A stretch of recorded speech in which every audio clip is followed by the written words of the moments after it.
Hello student, नमस्कार। एक बार फिर से आपका हमारे यूट्यूब चैनल में स्वागत करते हैं। स्टूडेंट, आज इस वीडियो में हम सॉल्व करेंगे एक्सरसाइज 1.2 का क्वेश्चन नंबर 5, 6 एंड 7। 3 क्वेश्चन इसमें करेंगे, 5, 6 and 7 question. 5 question most important है, ठीक है ना, तो इसको प्लीज पूरा देखना। देखिए क्वेश्चन नंबर 5 है, जांच कीजिए कि क्या किसी प्राकृतिक संख्या n के लिए संख्या 6n अंक 0 पर समाप्त हो सकती है। मतलब कोई भी एक संख्या दे रखा है 6 की पावर n प्राकृतिक संख्या है और कह रहे कि प्राकृतिक संख्याओं के लिए जब इसको एक्सपेंड करेंगे तो क्या वो 0 पे खत्म हो सकता है। जैसे अगर 6 की पावर 1 है तो ये 6 आएगा, 6 का स्क्वायर ये 36 आएगा, 6 क्यूब है तो ये 216 आएगा। इसी तरीके से अगर देखेंगे कुछ भी इसका एक्सपेंशन करेंगे तो लास्ट में डिजिट क्या आ रहा है, 6 ही आ रहा है, 0 नहीं आ रहा है। तो यही बताना कि 0 आएगा या नहीं आएगा। तो देखिए कोई भी संख्या किसी भी संख्या के अंत में 0, किसी भी संख्या के अंत में 0 है तो वह संख्या 10 से विभाज्य होगा।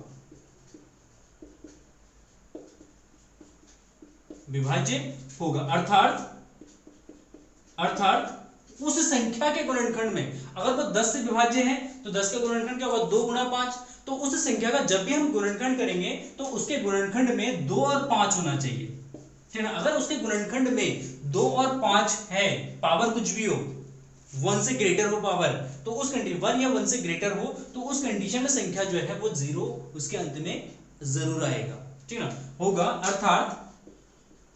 अर्थात संख्या के गुणनखंड में 2 और 5 दोनों उपस्थित है तो वह संख्या या उस संख्या के अंत में 0 होगा। मतलब इकाई का जो स्थान है वो 0 का होगा। तो देखते हैं 6 की पावर n, तो अगर इसका गुणनखंड करेंगे तो 2 गुणा 3, 2 गुणा 3 की पावर n, तो इसको लिखेंगे 2 की घात n इंटू 3 की घात n। इसके गुणनखंड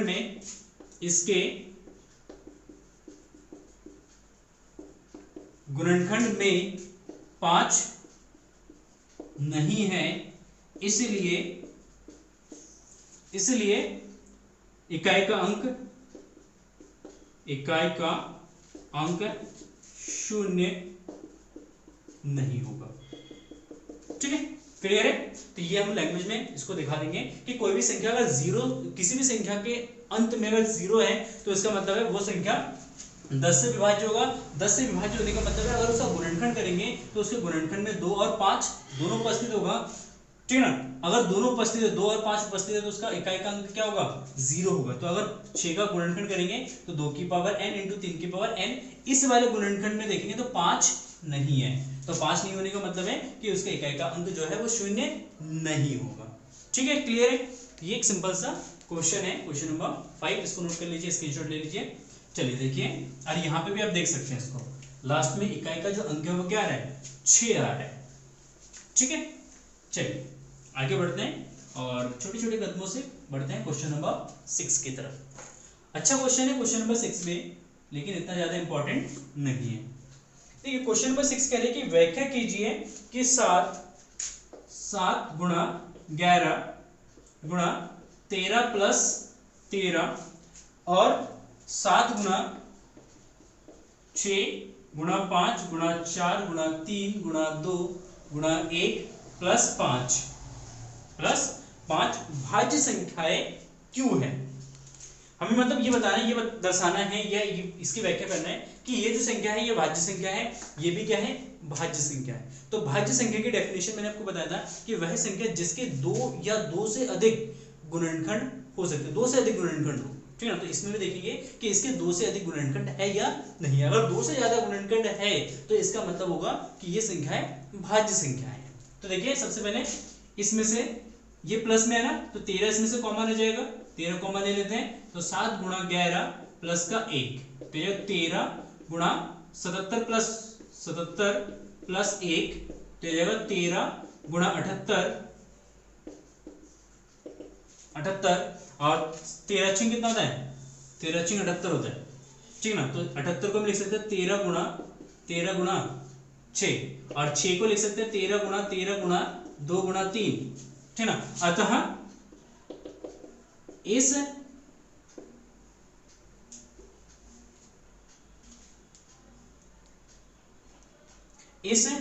संख्या के दो से अधिक क्या क्या है, 13 है, 2 है, 3 है, 1 है, वह स्वयं वह संख्या भी तो है, 2 से अधिक गुणनखंड है, इसलिए यह एक भाज्य संख्या है, भाज्य संख्या है, ठीक है। सेम इसको इसी तरीके से करेंगे, इसका सेकंड पार्ट भी इसी तरीके से करेंगे। तो देखेंगे इसका सेकंड पार्ट की अगर बात करते हैं तो इसका सेकंड पार्ट देखेंगे, इसमें से 5 कॉमन आ रहा है, 5 कॉमन ले लेंगे, तो 7 गुणा 6 गुणा 4 गुणा 3 गुणा 2 प्लस 1, तो जाएगा 5, 7 42 गुणा 12 दुना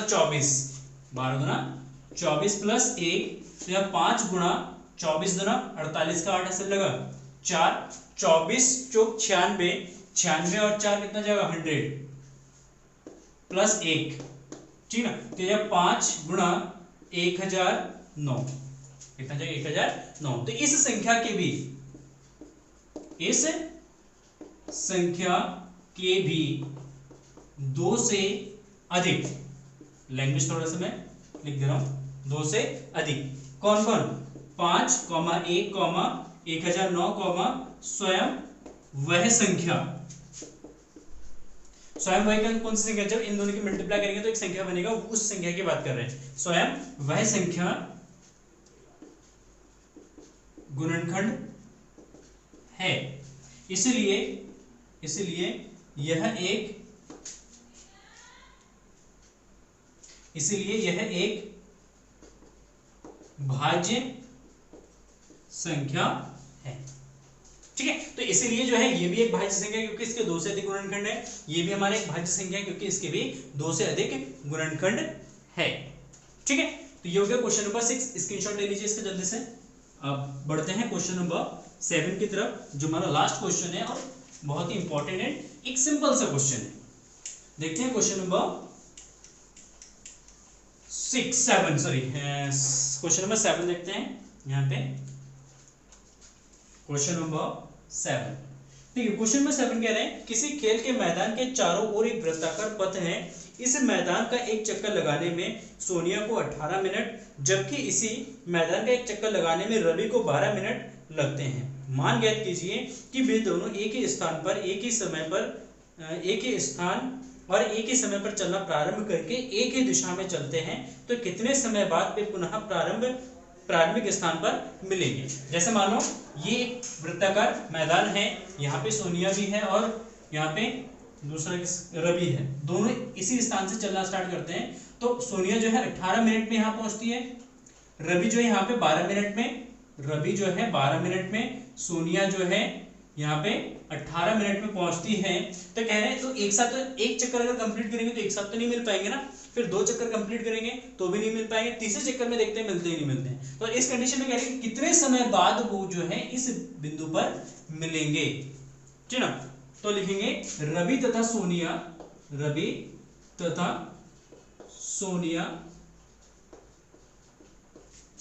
ठीक ना, सोनिया 12 व 18 का एलसीएम, इसका क्या निकालेंगे एलसीएम,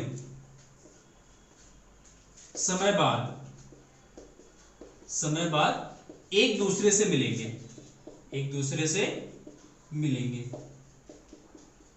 ठीक है ना।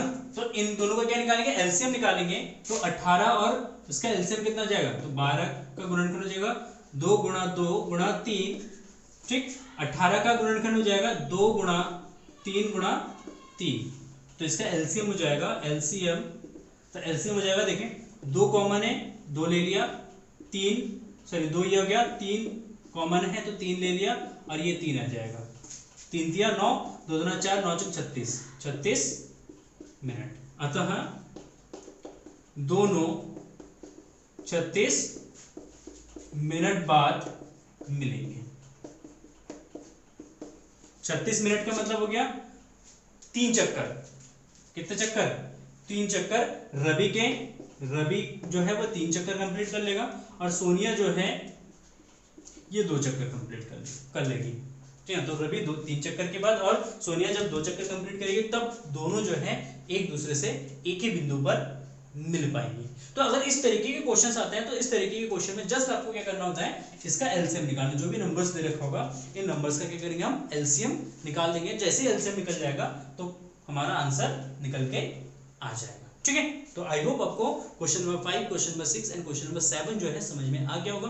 अगर फिर भी कोई डाउट है दोनों क्वेश्चन में तो आप कमेंट सेक्शन में पूछ सकते हैं। व्हाट्सएप ग्रुप का लिंक डिस्क्रिप्शन में है क्लास 10th के लिए, आप उस व्हाट्सएप ग्रुप को ज्वाइन कर सकते हैं। वहां पे आपको मैं पीडीएफ, ठीक है, लेक्चर्स और जितने भी आपके डाउट्स हैं सारे डाउट्स क्लियर कर दूंगा। तो व्हाट्सएप ग्रुप को जरूर ज्वाइन कीजिए, टेलीग्राम ग्रुप को भी ज्वाइन कीजिए, सबका लिंक डिस्क्रिप्शन में दे रखा है। और आप चैनल पर नए हैं तो प्लीज चैनल को सब्सक्राइब करना, नोटिफिकेशन बेल को जरूर दबाना और इस वीडियो को अपने दोस्तों के साथ शेयर जरूर करना।